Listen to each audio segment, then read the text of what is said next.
Liver कडे गेल्यानंतर त्या ठिकाणी सी झोन्स तयार होतात.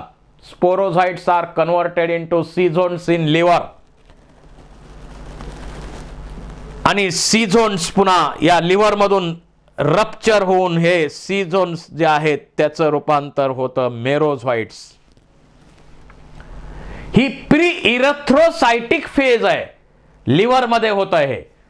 आणि तिथून हे मेरोझाइट्स रिलीज झाल्यानंतर ते आरबीसी वर अटॅक करतात आणि बनवतात ट्रोपोझाइट्स, सीझोन्स.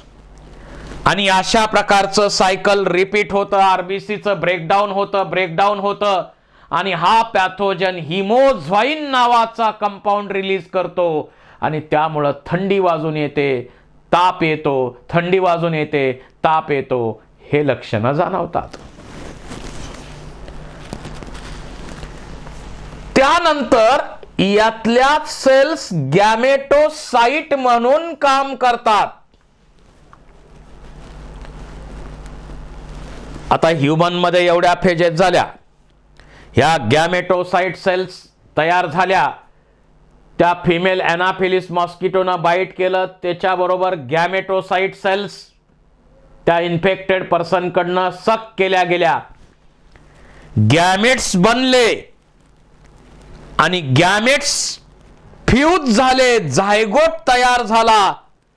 झायगोट पासून ookinete, oocyst त्याच्यामध्ये मल्टिप्लिकेशन होऊन स्पोरोझाइट बनले.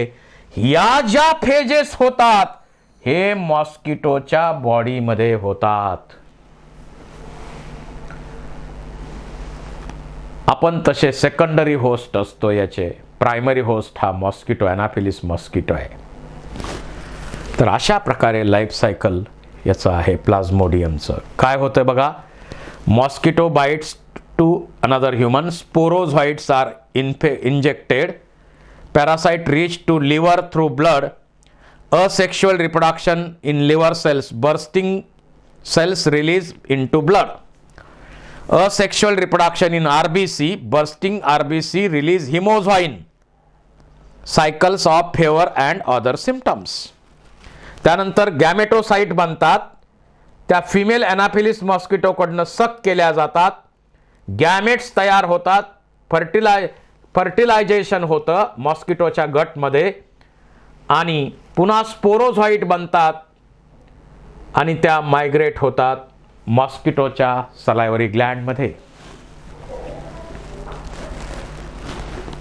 आता याला पर्याय काय, तर डास वाढू नये म्हणून सगळे पर्याय केले पाहिजेत. पाणी, स्वच्छ पाणी कुठेही साठू नये, गप्पी मासे पाळा, हिवताप टाळा. गंबुशिया फिश वापरला जातो बायोलॉजिकल कंट्रोल साठी, कारण मॉस्किटोला रिप्रोडक्शन साठी पाणी पाहिजेच, त्याशिवाय पर्याय नाही. पाण्याची टाकी उघडी ठेवू नका. जिथं जिथं मॉस्किटोचं रिप्रोडक्शन पाण्यामध्ये होऊ शकतं अशा प्रकारचा बंदोबस्त करा. मॉस्किटो कॉइल्स वापरा,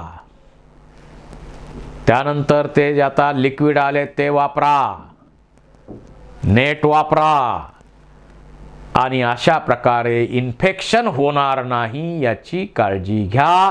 आणि झालं तर मग त्याचे मेडिसिन्स आपल्याला घ्यावे लागतात.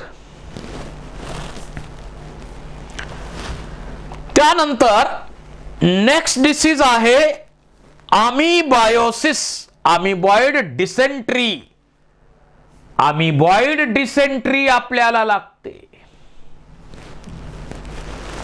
एंटामिबा हिस्टॉलिका नावाचा पॅथोजन आहे.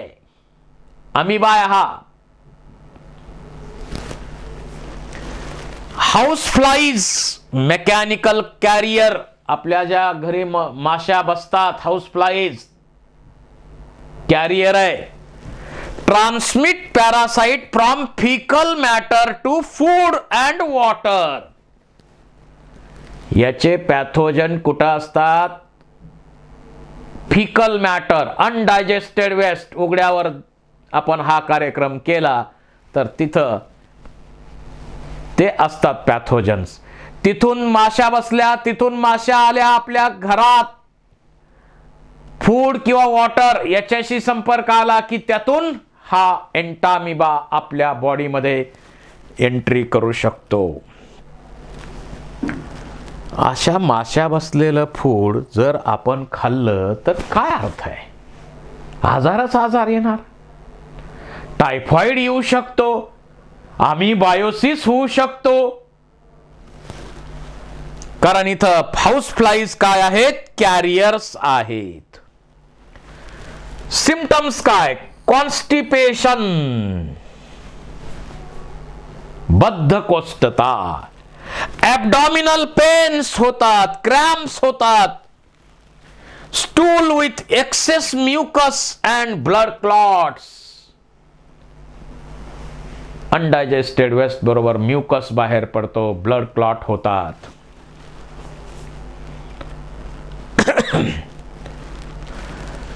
त्यानंतर नेक्स्ट डिसीज आहे ॲस्कॅरियासिस. हा वर्म आहे. हा ॲस्कॅरिस हा इंटेस्टायनल पॅरासाइट आहे, वर्म आहे. असले हेल्मिंथिसचा हा मेंबर आहे.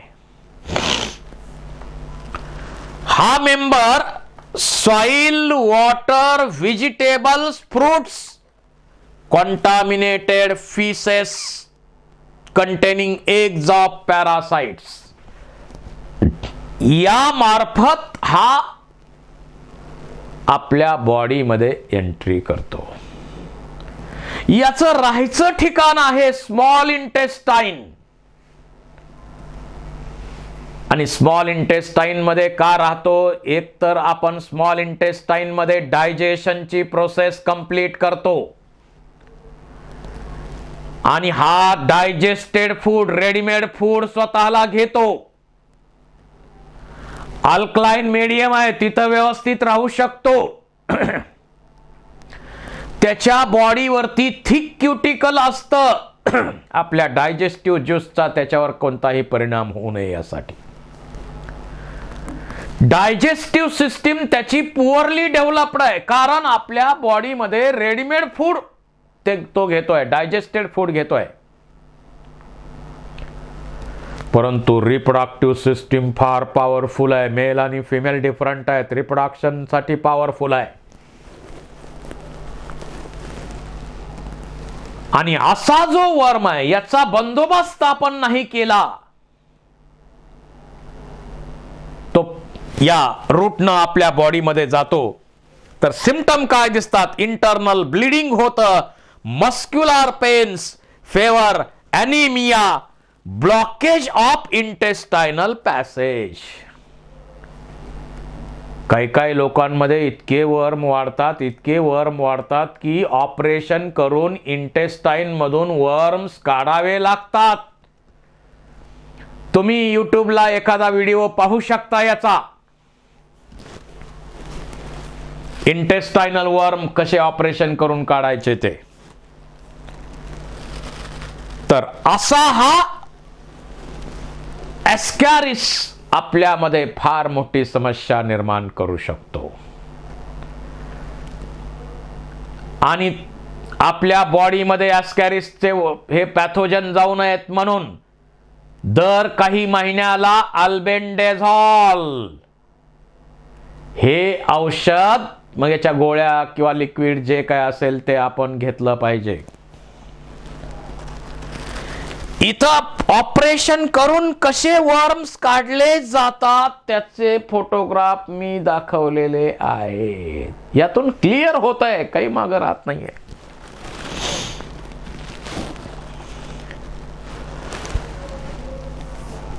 आणखी एक हेल्मिंथ डिसीज, हेल्मिंथस वर्म, फिलारियासिस किंवा एलेफंटॅसिस हा फिलालियल वर्म आहे. क्युलेक्स मॉस्किटोच्या सहाय्यानं ट्रान्समिशन होतं या वर्मचं. आणि फिलारियल वर्म वुचरेरिया ब्रँकॉप्टी किंवा मलाई हा त्याचा पॅथोजन आहे. फिमेल क्युलेक्स मॉस्किटोच्या बाईटमुळं हा फिलारियल वर्म आपल्या बॉडीमध्ये येतो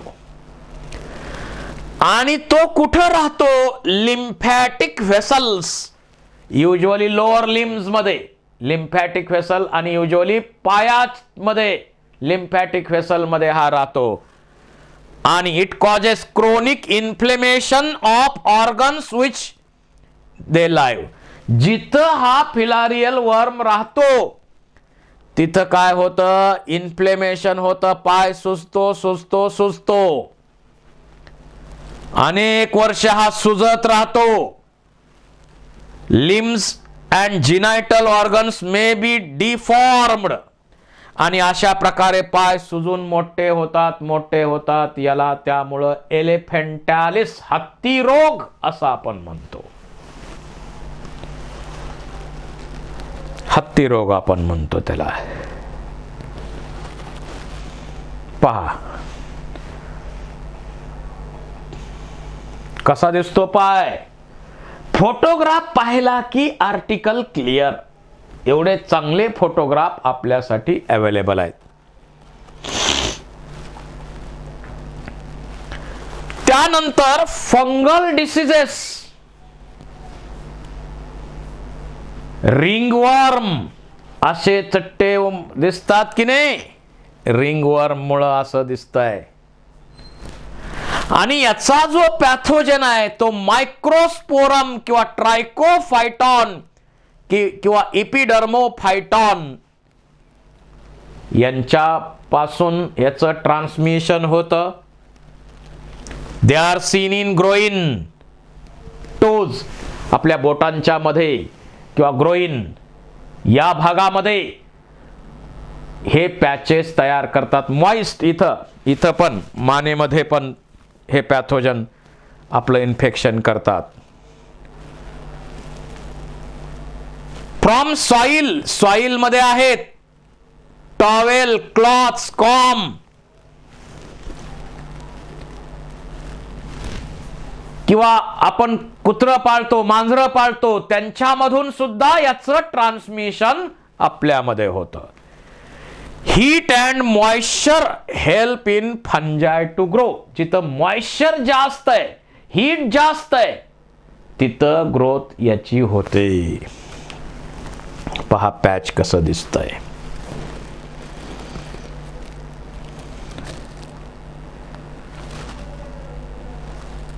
पहा पॅचेस कसे दिसतात. सिम्पटम्स काय? Dry scaly lesions on skin, nail, scalp, intense itching दिसतं. कारण इथं आता आपल्याला स्किनवरती इकडं सगळीकडे काय आहे? केरेटिन प्रोटीन आहे, त्यावर आक्रमण करतोय हा.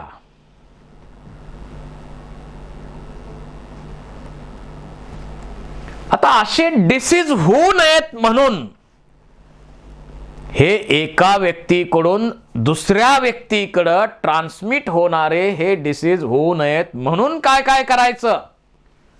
Personal hygiene, keep the body clean. जे पाणी पिणार, जे फूड खाणार ते स्वच्छ असलं पाहिजे. त्याच्यामध्ये कुठलेही इन्फेक्शनचे चान्सेस नसले पाहिजेत. आपल्या देशात उघड्यावर सगळं ठेवलं जातं. बाहेर रस्त्याच्या कडेवर गेलं की उघड्यावरच अन्न ठेवलं जातं. असं अन्न खाऊ नये. Public hygiene, proper disposal of waste and excreta. Undigested वेस्टचं प्रॉपर त्याचे डिस्पोजल केलं पाहिजे. Periodic cleaning and disinfection of water reservoir.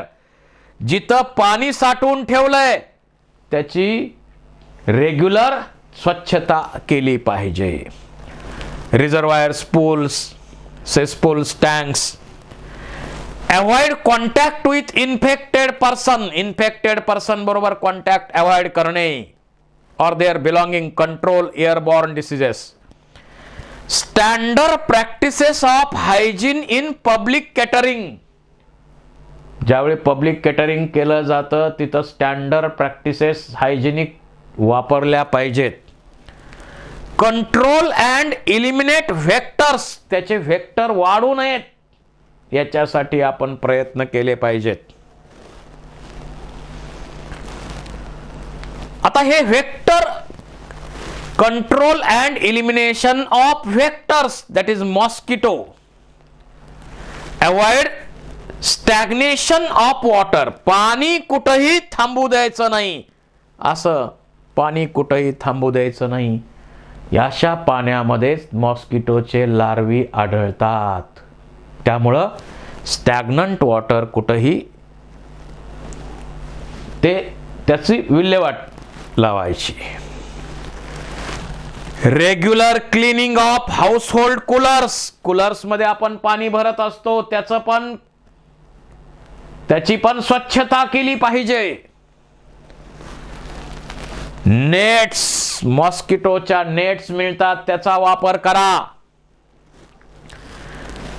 गंबुसिया piece, गप्पी मासे पाळा, हिवताप टाळा आपण म्हणतो, कारण ते मॉस्किटोचे लार्वी खाऊन जगतात. त्यामुळं याचा वापर करू शकतो आपण. Spraying of insecticides in ditches, drainage, swamps या ठिकाणी आपण फवारणी केली पाहिजे इन्सेक्टिसाइडची. Provide doors and windows with wire mesh.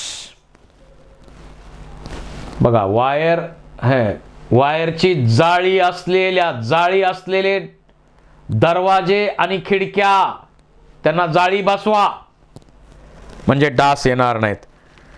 These precautions can avoid vector-borne diseases like malaria, filariasis, dengue fever, chikungunya अशा आजारापासून आपला बचाव करण्यासाठी हे उपाय कामाला येतात.